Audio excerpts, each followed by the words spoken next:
detenida, no regresar a ser salva, a ser detenida, allá no huir. In the unforgiving walls of FCI Tallahassee, Griselda Blanco, who could order death with a whisper, found herself eating moldy bread crawling with insects. Meanwhile, in the overcrowded hell of a Guatemalan prison, Melissa Margarita Calderon Ojeda faces each day sleeping in shifts with thousands of other inmates because there isn't enough space. Griselda Blanco.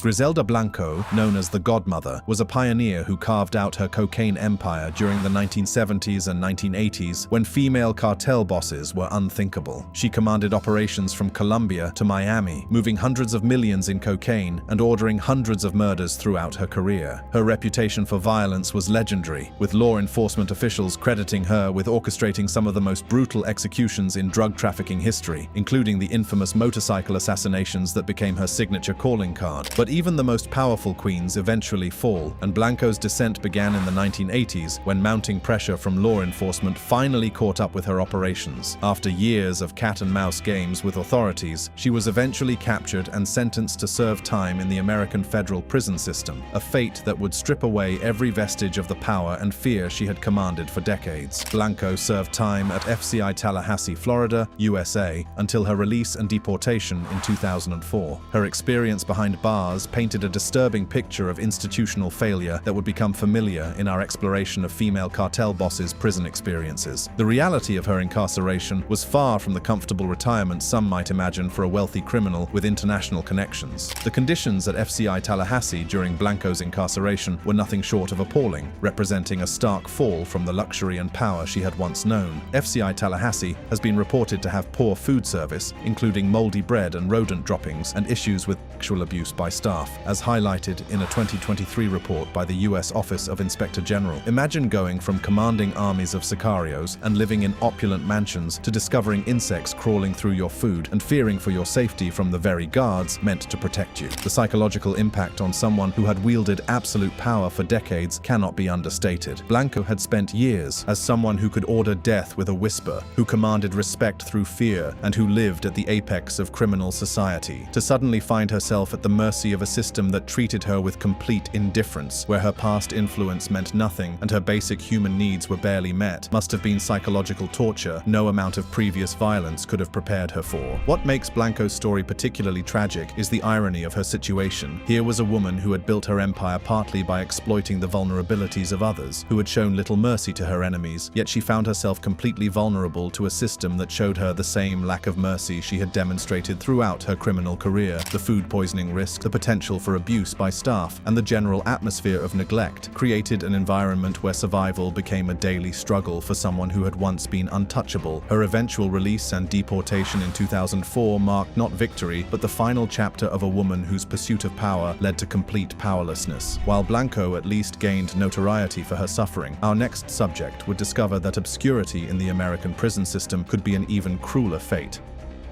Sebastiana Cotton Vasquez.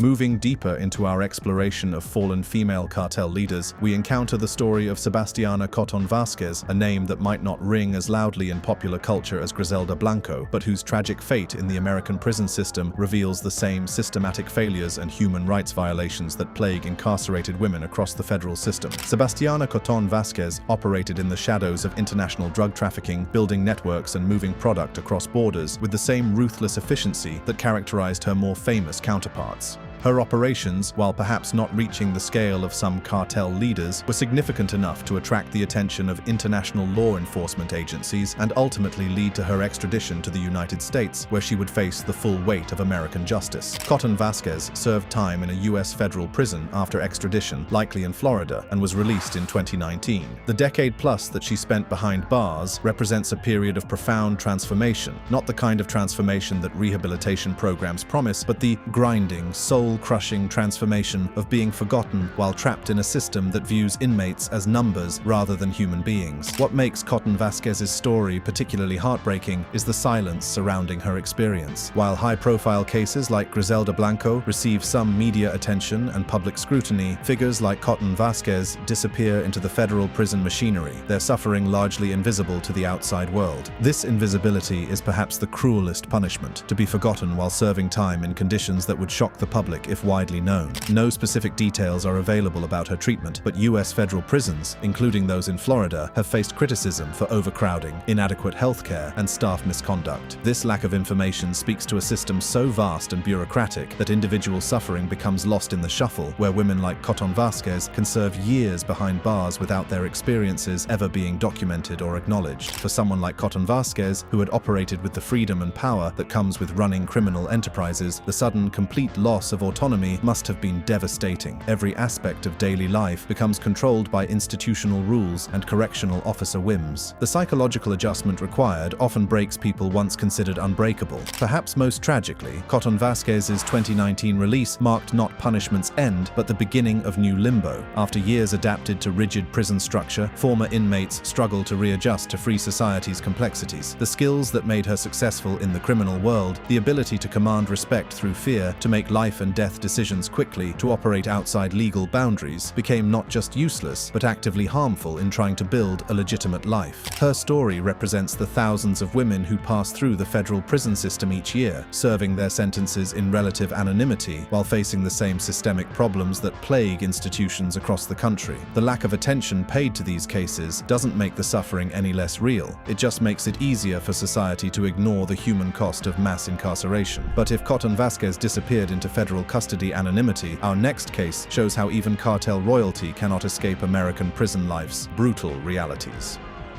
Sandra Avila Beltran. In the pantheon of female cartel leadership, few figures commanded as much respect and fear as Sandra Avila Beltran, known throughout Mexico and beyond as the Queen of the Pacific. Her story represents perhaps the most dramatic example of how even the most powerful and connected figures in organized crime can find themselves completely at the mercy of prison systems designed to strip away every shred of dignity and humanity. Sandra Avila Beltran wasn't just another drug trafficker. She was cartel royalty, born into a family with deep connections to the Guadalajara cartel and groomed from an early age to understand the intricacies of the drug trafficking world. Her sophistication and intelligence allowed her to build networks spanning continents, moving cocaine from South America through Mexico and into the United States with efficiency that made her one of the world's most wanted women. What set Avila Beltran apart from many of her contemporaries was her public persona. She wasn't content to operate entirely in the shadows. Instead, she cultivated an image of glamour and power that made her something of a celebrity in certain circles. She was known for her expensive tastes, her connections to politicians and celebrities, and her ability to present herself as a businesswoman rather than a common criminal. This visibility, while enhancing her power and influence, also made her a prime target for law enforcement agencies on both sides of the border. Her eventual capture and extradition to the United States marked the beginning of a nightmare that would strip away every aspect of the carefully constructed image she had built over decades. Avila Beltran served time in a U.S. federal prison in the Southern District of Florida and was released in 2013 after serving part of her sentence. The journey from Queen of the Pacific to federal inmate number represents one of organized crime's most dramatic falls from grace. The conditions she faced during her incarceration reveal the same systematic problems that plague federal facilities across the country. No specific details are available about her treatment, but federal prisons in Florida, such as FCI Tallahassee, have been criticized for poor food quality, sanitation issues, and staff misconduct. For someone who had lived a life of luxury, surrounded by bodyguards and servants, accustomed to the finest food and accommodations, the shock of prison conditions must have been particularly brutal. People sought her favor, feared her displeasure, and treated her with the deference typically reserved for heads of state. To suddenly find herself in an environment where she was just another inmate, subject to the arbitrary authority of correctional officers and the petty tyrannies of prison bureaucracy, must have been a form of psychological torture. What makes her story particularly tragic is the complete reversal of power dynamics that imprisonment represents. In the criminal world, Avila Beltran had been someone who made decisions affecting thousands of lives and controlled vast financial resources. She could alter the course of events with a phone call and lived at the apex of a world where her word was law. In prison, her life was controlled by meal schedules, head counts, and guards' whims who likely earned yearly what she once spent on single shopping trips. The isolation that comes with high security imprisonment would have been especially difficult for someone like Avila Beltran, who had thrived thrived on social connections and public attention. This isolation serves both security and punitive purposes, but its psychological effects can be devastating. Her 2013 release marked not a return to former glory, but the beginning of a new chapter as someone forever marked by criminal past and prison experience. The woman who had once been featured in magazines and courted by powerful men emerged from prison as a middle-aged ex-convict, facing the challenges of rebuilding a life in a world that had moved on without her. Unlike these women who faced American prison life's grinding reality, our next subject represents a tantalizing reminder that sometimes the most dangerous escape is never being caught at all. Enadina Arellano Felix. As we delve deeper into our examination of female cartel leaders and their tragic fates, we encounter a figure who represents perhaps the most haunting aspect of this entire story. Enadina Arellano Felix, the woman who managed to slip through the fingers of justice and remains a ghost, haunting the landscape of international law enforcement efforts. Enadina Arellano Felix stands as a unique figure in the world of organized crime, not because of the brutality of her operations or the scale of her trafficking networks, but because she represents the one who got away. While her counterparts have faced the crushing weight of prison systems, the degrading conditions of maximum security facilities, and the complete loss of the power they once wielded, Arellano Felix continues to live in the shadows, a reminder that even the most sophisticated law enforcement operations cannot always bring the powerful to justice. Enadina Arellano Felix is still at large and has not been incarcerated, making her story both fascinating and deeply troubling. She represents the road not taken, the fate avoided, and perhaps most importantly, the ongoing reminder that the war between law enforcement and organized crime continues. Her continued freedom stands in stark contrast to the suffering experienced by every other woman on our list. The Arellano Felix family name carries enormous weight in the annals of Mexican organized crime. The family built one of the most powerful and violent cartels in Mexican history, controlling drug trafficking routes through Tijuana and establishing a reign of terror that lasted for decades. Within this already notorious family, Enadina carved out her own role, demonstrating the intelligence and ruthlessness necessary to survive and thrive in a world where mistakes often mean death. What makes her story particularly compelling is the way she managed to adapt and survive as law enforcement pressure mounted, and her family members were systematically captured or killed, while her brothers became household names through their violence and eventual downfalls. Enadina operated with a subtlety and intelligence that allowed her to maintain her position even as the organization around her crumbled. Her ability to remain free while others have fallen represents a masterclass in survival within the criminal underworld. While women like Griselda Blanco and Sandra Avila Beltran built public personas that ultimately made them targets, Arellano Felix understood the value of staying in the shadows, operating through intermediaries, and maintaining the kind of low profile that makes law enforcement's job exponentially more difficult. The tragedy in Arellano Felix's story isn't the tragedy of imprisonment and degradation that we see with her captured counterparts. It's the tragedy of a life lived in perpetual hiding, of power exercised from the shadows, and of the constant knowledge that capture could come at any moment. While other women on our list have faced the definitive end that comes with prison sentences, Arellano Felix lives in a state of suspended animation, neither truly free nor completely captured. Her continued freedom also represents a form of ongoing victimization for all those affected by her criminal activities. Families who have lost loved ones to cartel violence, communities destroyed by drug trafficking, and law enforcement officers who have dedicated their careers to bringing her to justice all continue to live with the knowledge that she remains beyond the reach of consequences. Perhaps most tragically, Arellano Felix's story highlights the limitations of even the most sophisticated law enforcement efforts. Despite decades of investigation, millions of dollars in resources, and the cooperation of multiple international agencies, she continues to operate in a world where money, connections, and intelligence can sometimes triumph over justice. Yet while Arellano Felix lives as a ghost haunting law enforcement failures, our next case reveals what happens when cartel leaders fall into justice systems that have completely collapsed under corruption and violence. Melissa Margarita Calderon Ojeda.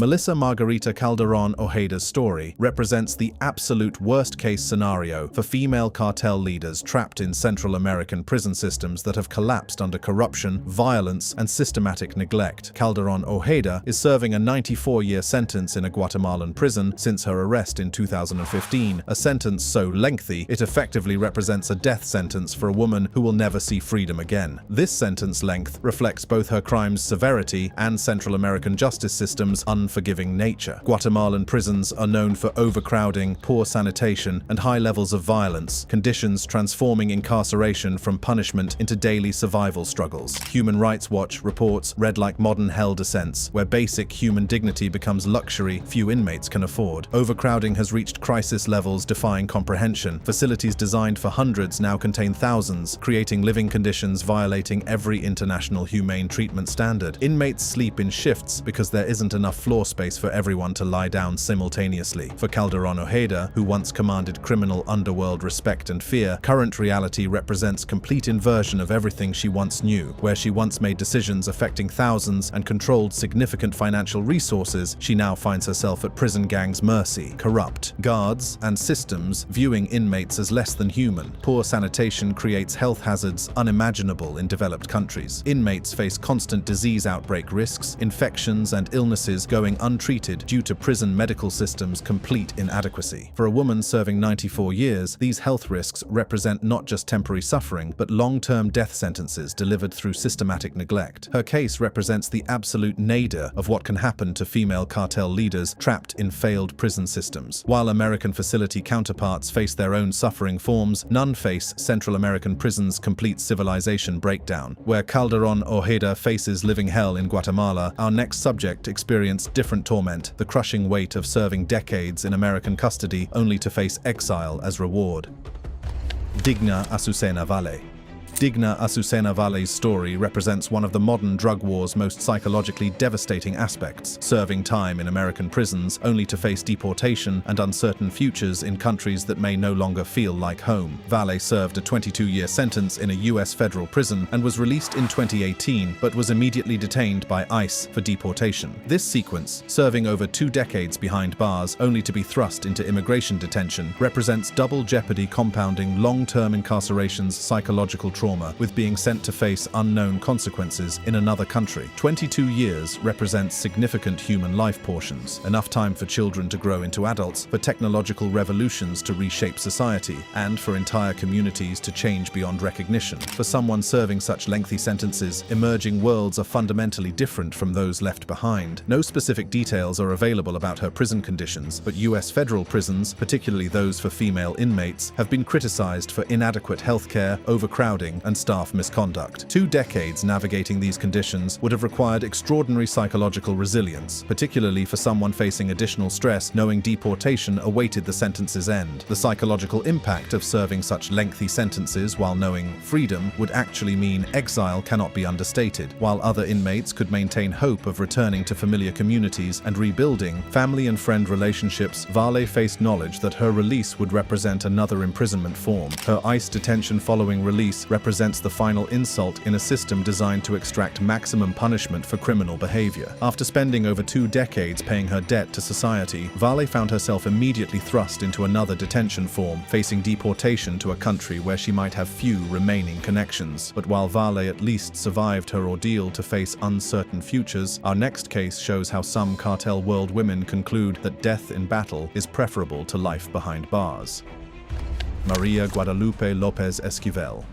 Maria Guadalupe Lopez Esquivel's story represents perhaps the most final and definitive ending, whose violent death in a shootout with Mexican authorities represents the ultimate rejection of a prison system so brutal that death becomes preferable to capture and incarceration. Lopez Esquivel was killed in a shootout with Mexican authorities in 2020, bringing to violent close a criminal career that had made her one of Mexico's most wanted women. Her death came not in sterile courtroom environments, but in streets, with weapons in hand, choosing to fight rather than surrender to a justice system offering no humane treatment hope. The circumstances reveal Mexico's increasingly militarized approach to fighting organized crime, where cartel leader and authority encounters have become full-scale battles rather than arrests. Lopez Esquivel chose to fight to death rather than surrender, speaking volumes about her assessment of Mexican prison system awaits conditions so brutal that combat death seemed preferable to life behind bars. This choice, death over incarceration, represents Mexico's prison system's damning indictment and its female inmate treatment. When someone who lived surrounded by violence and death concludes prison conditions are worse than dying in shootouts, it reveals correctional system complete failure to maintain even basic human dignity and safety standards. Lopez Esquivel's organized crime background would have given her intimate knowledge of what happened to captured cartel members in Mexican prisons. She would have known about overcrowding, violence, corruption, and systematic neglect characterizing facilities like Ceferezo 16. She would have understood capture meant not just freedom loss, but likely torture, sexual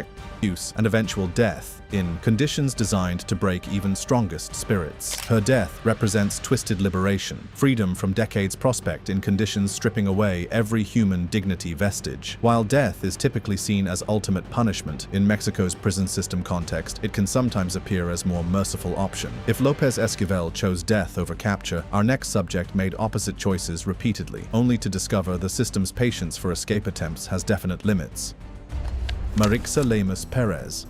Marixa Lemus Perez represents a particular criminal type, the escape artist whose very existence becomes resistance against systems designed to contain and control. Her story is one of repeated attempts to reject the justice system's assigned fates, using intelligence and determination to temporarily reclaim freedom, and ultimate futility of trying to escape institutions backed by unlimited resources. Lemus Perez is serving a sentence in a Guatemalan prison, having been sentenced to 94 years in 2017 after multiple escapes. The fact she was sentenced after multiple escapes tells a story of someone refusing to accept fate, repeatedly risking everything for temporary freedom, ultimately facing enhanced punishment for daring to challenge system authority. The 94-year sentence represents not just original crime punishment, but additional punishment for escape attempt audacity. In many justice systems, escape itself is considered a separate crime, and repeat escape attempts often result in dramatically enhanced sentences, transforming manageable prison terms into effective death sentences. Her multiple escape attempts reveal extraordinary lengths some people will go to avoid Central American prison awaiting conditions. Each escape required careful planning, significant risk-taking, and desperate courage. Coming from knowing capture means returning to conditions stripping away human dignity and offering no redemption hope. Guatemalan prisons are generally characterized by overcrowding, poor sanitation, and violence, conditions motivating almost anyone to attempt escape regardless of the risks involved. For someone like Lemus Perez, who had experienced these conditions